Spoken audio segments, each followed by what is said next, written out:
Operation Tuli.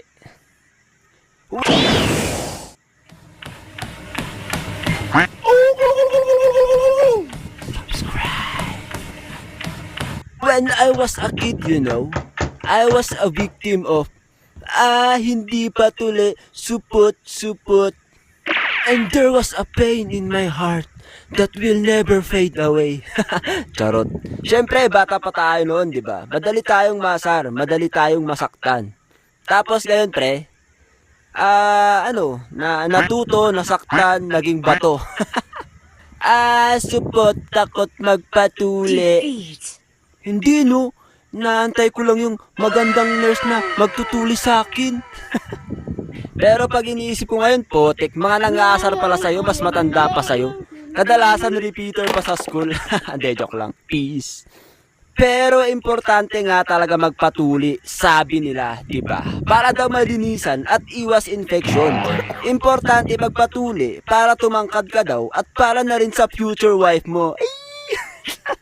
At ayun na nga, dahil sa pang-aasar na yun dati, ay naboost ang aking confidence. Sabi ko pa nga sa sarili ko, pag ako natuli, lalapitan ako ng mga girls.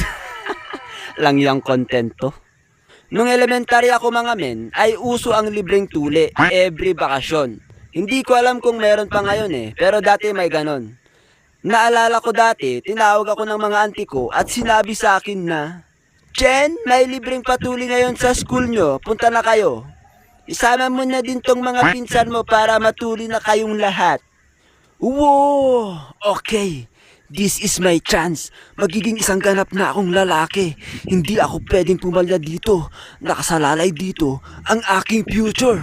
Alright, let's go!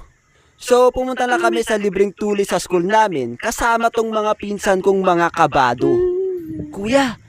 Kuya Jen, masakit ba yung injection? Hindi yun masakit. Parang kagat lang ng langgam yun. Kuya Jen, mawawala ba pototoy ko? Ano ka ba? Hindi yan mawawala. Babawasan lang nila.